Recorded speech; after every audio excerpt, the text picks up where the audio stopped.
I'm Lloyd Rowlands, and this is my wife Sandy. We've got 2 children, Gareth and Michael. Gareth is 6 years old and Michael's 3.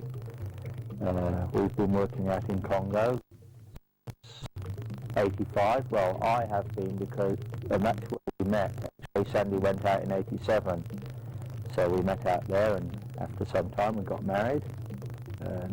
We've had a kid. We've been out there since 85, apart from a 4-year break when we came back to Australia for start a family.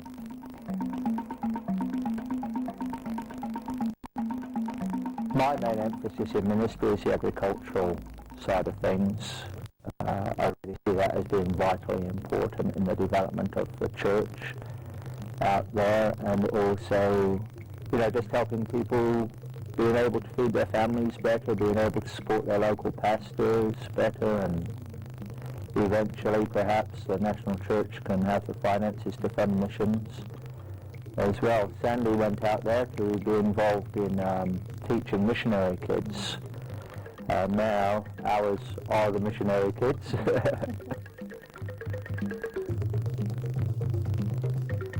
My heart is really working with the subsistence farmers that are out in the villages, just helping them where they're at, trying to get them to use their hoes more efficiently, not trying to introduce any modern technology, but just trying to help them improve their yields, introducing better varieties, for example, and things like that.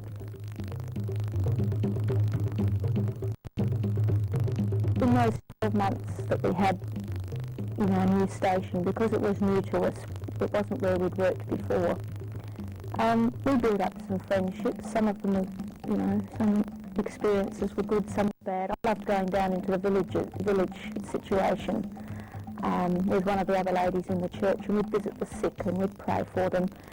And we saw some healings in that area, which was good, because things like TB is quite rough in the area.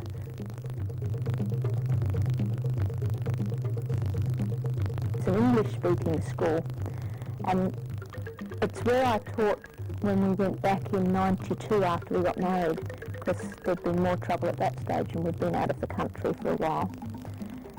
And it's a great little mission field because they're not Congolese, most of them. They're either Zambian children, of course English is the main language in Zambia, but their families were there with the consulate, with the government work.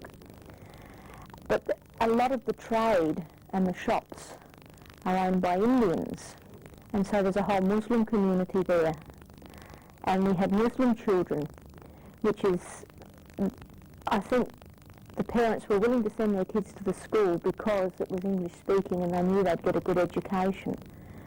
And although we stressed that, look, we're a Christian school and we're going to teach the Bible and all this sort of thing, they said, that's fine, we will handle that at home. We are quite prepared for you to teach however you want. And so it was a real little mission field in itself, this little school. It was last time I was there, and it was this time around too.